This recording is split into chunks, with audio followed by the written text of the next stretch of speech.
மூன்றாவது பெரிய கட்சியா விஜய் கட்சி உருவெடுக்கும் அப்படிங்கிறாங்களா? அப்படி எதுவும் நினைக்கிறீங்க? ஏன்னா கருத்து கணிப்புகள் எல்லாம் அவர் பக்கம் ஒரு பக்கம் சொல்லியிருக்காங்க. இந்தியா தமிழக வெற்றிக் கழக தலைவர் விஜய் கருத்து கணிப்பில் முதலிடம் பெற்றுள்ளது குறித்து செய்தியாளர் எழுப்பிய கேள்விக்கு சபாநாயகர் அப்பாவு பதிலளித்துள்ளார். ஏடிஎம்கே மேலேயும் அவங்க மேலேயும் எடுக்கல. ஆனால் அதே தவறு செய்ததாட்டு BS அப்துல் ரஹ்மானுடைய பையன் புகாரி அரெஸ்ட் பண்ணி அவரை 2 வருஷம் ஜெயில இருந்தாரு. அதுக்கப்புறம் அதானி ஆட்கள் போய் அவர்கிட்ட பேரம் பேசி அவருக்கு 600 மெகாவாட் மின் நிலையம் தூத்துக்குடி பக்கத்தில் இருக்கு. அந்த 2 மின் நிலையத்தையும் எழுதி வாங்கியாச்சு அதானி கம்பெனிக்கு. அதுக்கப்புறம் தான் அவரை ஜாமீன்லயே விட்டுருக்காங்க. அப்ப அதானி பாரத பிரதமரோட இருக்கனால அவருக்கு ஒரு நியாயம், BS அப்துல் ரஹ்மான் மகனுக்கு ஒரு நியாயமா? கேளுங்க, நீங்க சொல்லுங்க.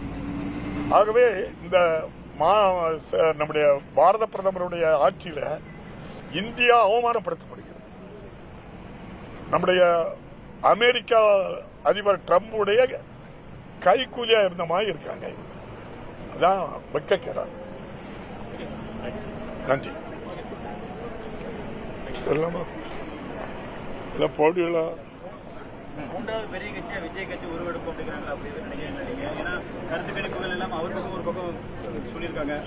இந்தியா எனக்கு கருத்து கணிப்பெல்லாம் பாரத பிரதமர் அவங்க ஆட்கள் நிறுவனங்கள் தான் நடத்த அவங்க சொல்லதை செய்வாங்க. நன்றி.